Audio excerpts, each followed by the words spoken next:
Dengan luka yang parah, Pangeran Jogopati masih sempat mengatur strategi perang dan menunjuk Jogolara dan Sayuwiwit untuk memimpin pasukan. Esoknya, 19 Desember tahun 1771, perang dimulai lagi dari pagi hingga malam.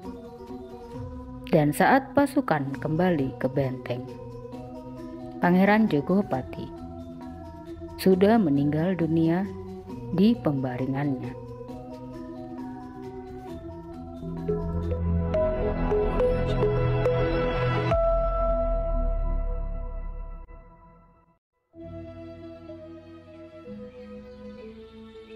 Assalamualaikum warahmatullahi wabarakatuh.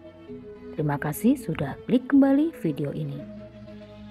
Buat kamu yang baru pertama kali menemukan channel Cerita Wulan, selamat datang di channel Cerita Wulan. Dan kali ini aku akan menceritakan sebuah sejarah dari seorang pangeran yang sangat gagah perkasa dan mampu mempertahankan kekuatan dan kesatuan rakyatnya sampai titik darah penghabisan. Dia bernama Pangeran Jogopati. Bagaimana kisahnya? Ikuti terus sampai selesai. Namun jangan lupa, sebelum kamu melanjutkan mendengarkan ceritaku, untuk tetap dukung channel Cerita Wulan dengan cara tekan tombol subscribe, like, dan nyalakan notifikasi loncengnya supaya kamu gak ketinggalan cerita-cerita dari Cerita Wulan. Terima kasih. Inilah dia sejarah Pangeran Jogopati, pemimpin Perang Puputan Bayu di Kerajaan Blambangan.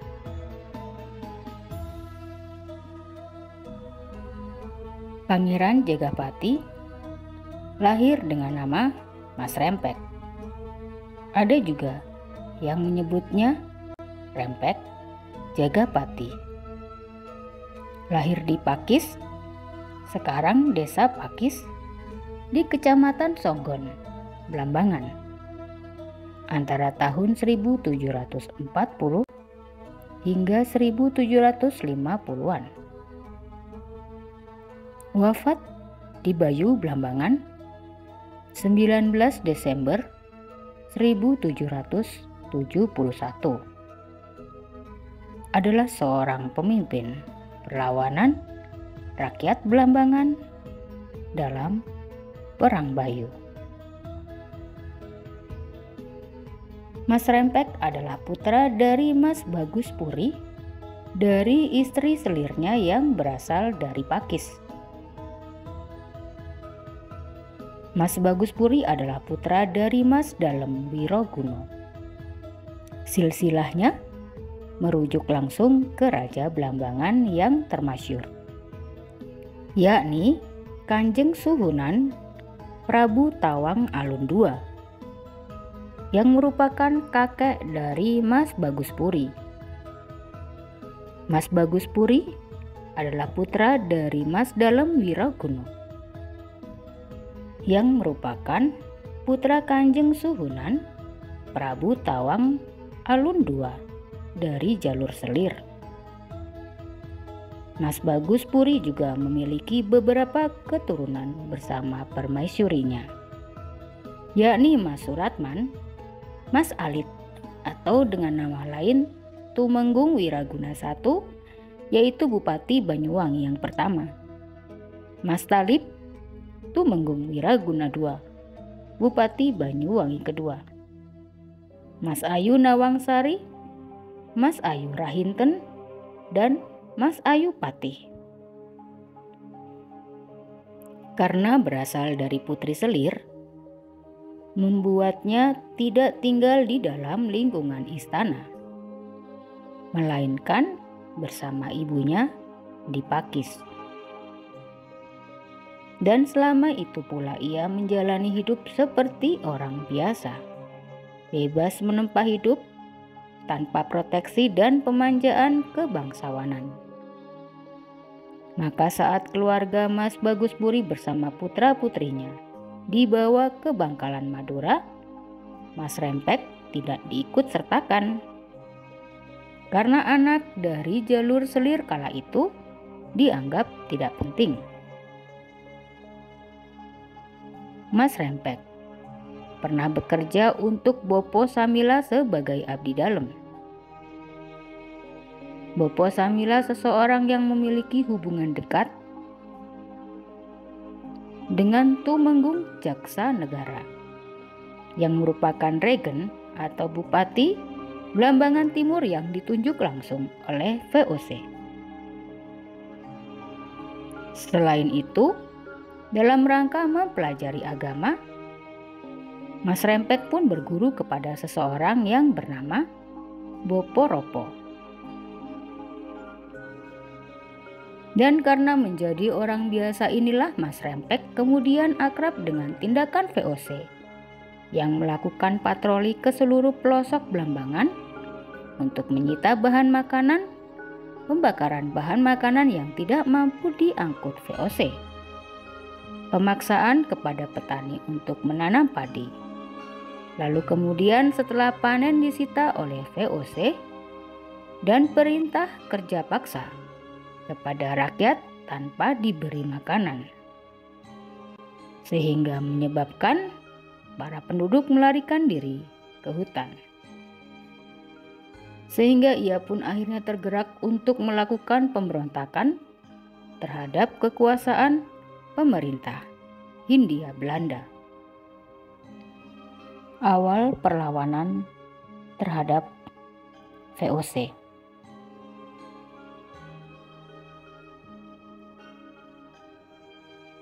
Karena kerugian akibat Perang Agung Wilis Company di tahun 1768 menggadaikan daerah Besuki pada seorang kapten Cina yang bernama Han Boising dan mengumumkan amnesti massal bagi rakyat Blambangan. Pada bulan Juli tahun 1771, Gubernur Johannes Vos mengangkat Raden Kartonegoro menjadi bupati dengan Jaksa Negara sebagai patihnya. Namun di bulan Agustus tahun 1771, pergolakan muncul karena rakyat tidak terima. Residen Blambangan Mayor Kolmon yang kejam menghadapi protes dan menyita semua bahan pangan. Setiap lurah wajib menyerahkan 2 ekor kerbau dan setiap kepala keluarga dikenai pajak 3,5 gulden per tahun. Dia juga memperbudak penduduk untuk membangun dan memperkuat benteng Teluk Pampang dan Kota Lateng, membuat jalan, membabat hutan, membuat penangkis air, dan membangun pos pengintaian di Sembulungan. Penduduk diperbudak tanpa mendapatkan makanan, sehingga mereka pun menjadi kelaparan, sakit-sakitan, dan kemudian meninggal dunia. Saat itulah Mas Rempek hadir di tengah para pengungsi di Bayu. Oleh Mas Surawijaya, dilantik menjadi Panglima Perang, membawahi 7.000 orang pejuang Bayu, 4.000 orang bersiaga di Puger. 2 Agustus 1771, Bupati Kertonegoro dan Patih Jaksa Negara ke Bayu. Mereka dihadang oleh 300 orang pejuang Blambangan. Kompeni kalah. Pada tanggal 5 Agustus 1771, Letnan Bis Heuvel ke Bayu. Mereka dihadang pejuang Belambangan sehingga dalam perang kedua ini pun pihak kompeni kalah. Pada tanggal 22 September 1771, Letnan Imhoff memerintahkan Sersan Ruth menyerang Bayu. Namun pasukan ini lari kocar-kacir. 13 orang kehilangan nyawa. 5 perwira tinggi dan 8 tamtama. 94 orang luka tembak dan 87 orang luka akibat jebakan. Kompeni mengubah strategi dengan merebut basis-basis logistik Belambangan. Vandrik Kregel menculik 10 wanita, merusak lahan pertanian dan menyita bahan pakan di Kabat. Letnan Heinrich menculik 20 wanita, merusak gudang garam dan lumbung di Chungking. Vandrik Jenigen menculik 4 wanita dan merusak lahan pertanian di Tomogoro. Vandrik Gutenberger menculik 18 wanita, merusak lahan pertanian dan lumbung di Gambiran. Namun ketika dia beserta pasukannya berada di desa itu, mereka diserang oleh sekitar 200 pasukan Sayu Wiwit dan Mas Gumuk Jati. Bis Heuvel memohon bantuan pasukan dan 10 peti peluru. November 1771. Kapten Reigers tiba bersama 5.000 orang bantuan prajurit kompeni. Di antaranya adalah 150 serdadu Belanda, 40 prajurit Eropa. Sisanya adalah laskar pribumi. Kapten Reigers dan Heinrich berhasil merebut kembali kota Lateng. Kemudian Kapten Reigers menghancurkan gudang persediaan makan pejuang Belambangan di daerah Banjar atau Gelagah. Dan Heinrich menghancurkan sebuah desa di Parang Ireng Purwo dan menjarah 50 ekor kuda dan tombak milik para pejuang, juga 55,5 ton beras. Kemudian dia juga menguasai pelabuhan Gerajagan. Lebih dari 200 rumah dibakar. Kemudian Heinrich segera menyusul ke Bayu. Penasaran dengan keadaan, Gubernur Johannes Robert van der Burg datang sendiri ke Belambangan membawa 12.000 laskar pribumi. Di Panarukan kekuatannya bertambah 3.000 orang pasukan pribumi. Keesokan harinya mereka berangkat melalui jalur darat. 13 Desember 1771, Kapten Reigers berangkat ke Songgon. 14 Desember 1771, Reigers memerintahkan penyerangan dengan kekuatan 2.000 laskar pribumi dipimpin Senopati Alap-Alap dan dikawal serdadu Eropa bersenjata meriam. Gubernur Johannes Robert van der Burg mengirimkan lagi bantuan 150 prajurit Eropa dan 5.000 prajurit pribumi.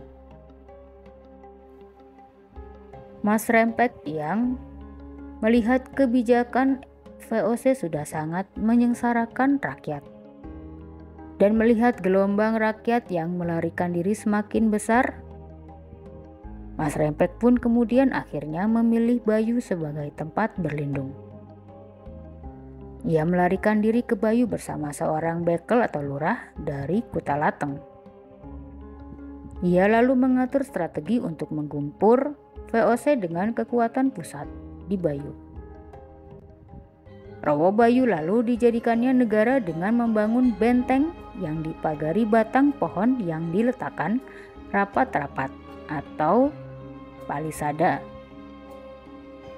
Kemudian membangun jalur logistik juga disiapkan, seperti lumbung beras di Tomogoro, sekarang bernama Temuguru, Sempu Banyuwangi, dan Gambiran Banyuwangi. Kemudian pedagang-pedagang yang menjual bahan makanan yang bersiaga di wilayah pantai selatan, tepatnya di Nusa Baru. Langkahnya itu didukung oleh para bekel dari 62 desa yang terdiri dari 25 desa di bagian barat, 14 desa di wilayah selatan, 9 desa di wilayah timur, dan 2 desa di sebelah utara. Kemudian menyusul kembali dukungan dari 12 bekel lainnya. Para pengikutnya kemudian memberikan gelar kepada Mas Rempek sebagai Pangeran Jogopati. Perang Bayu kemudian mulai pecah ketika Tumenggung Jaksa Negara dan Kertawijaya dengan sejumlah pasukan datang ke Bayu dengan memaksud memecah kekuatan yang dipimpin Pangeran Jagapati. Yang terjadi lalu malah sebaliknya. Pasukan Jaksa Negara dan Kertawijaya malah membelot ke pasukan Pangeran Jogopati dan menyerang kembali Jaksa Negara dan Kertawijaya yang menyisakan hanya beberapa orang. Akibatnya Mantri Sumadirono yang merupakan pengawal Kertawijaya kehilangan nyawa dengan luka tembak di kepalanya. Sejumlah pasukan VOC mulai bergerak ke Bayu. Mereka menyerang Gambiran yang menjadi salah satu basis lumbung pangan bagi pejuang di Bayu. Namun di Gambiran mereka dihadang oleh para pejuang dan mundur hingga ke Tomogoro dan mendirikan kubu pertahanan di sana. Pangeran Jogopati lalu memerintahkan penebangan pohon-pohon untuk menghadang laju pasukan VOC. Pasukan VOC yang lelah dan kehabisan perbekalan kemudian menghentikan penyerangan dan mundur ke Ulung Pangpang. Pangeran Jagapati lalu terlibat dalam beberapa pertempuran yang dapat dimenangkan lainnya. Seperti pada 22 September 1771 saat Residen Cornelis van Biesheuvel mengirim beberapa pasukan yang akhirnya dapat dipukul mundur. Pasukan VOC yang terdiri dari pasukan Eropa dan laskar pribumi dapat dihancurkan di Sogon. Meski sebelumnya mereka telah menghancurkan lumbung beras di Banjar dan mendirikan blokade pantai di pelabuhan Gerajagan. Pertempuran puncak terjadi pada tanggal 18 Desember tahun 1771. Pangeran Jogopati berduel dengan pemimpin Laskar Sumenep, Tumenggung Alap-Alap. Pangeran Jogopati menusukkan lembingnya ke Tumenggung Alap-Alap. Namun Tumenggung Alap-Alap yang sekarat masih sempat menyabetkan parangnya kepada Pangeran Jogopati. Kemudian Pangeran Jogopati yang terluka dibawa kembali ke benteng. Tumenggung Alap-Alap kehilangan nyawa. Mas Rempek terluka parah, namun ketika ia dibawa ke benteng, ia masih dapat memimpin dan mengatur siasat pertempuran keesokan harinya, yang akhirnya mengakibatkan Sersan Mayor Van Schaar dan Letnan Kornet Tine tewas. 82 prajurit infanteri, 30 prajurit Dragonders, 11 prajurit artileri, 2.000 orang prajurit pribumi kehilangan nyawa. Van Rijk Osatrowski melarikan diri dengan luka yang sangat parah. Jagalara dan Sayu Wiwit yang ditunjuk sebagai pemimpin pasukan tersebut membawa kemenangan. Namun sekembalinya mereka ke benteng, mereka menemukan Pangeran Jogopati sudah kehilangan nyawa di pembaringannya.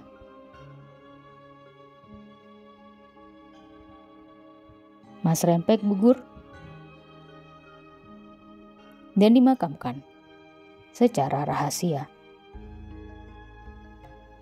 Demikianlah tadi paparan singkatku tentang riwayat atau sejarah dari Tumenggung Jogopati atau yang mendapatkan gelar dari pengikutnya sebagai Pangeran Jogopati.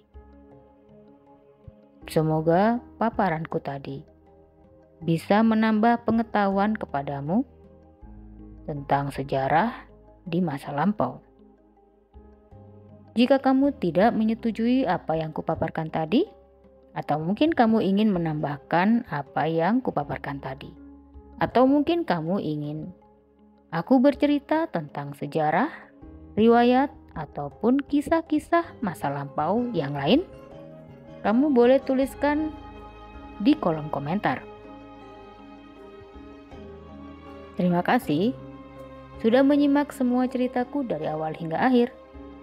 Sampai jumpa lagi di cerita ulan berikutnya. Wassalamualaikum warahmatullahi wabarakatuh.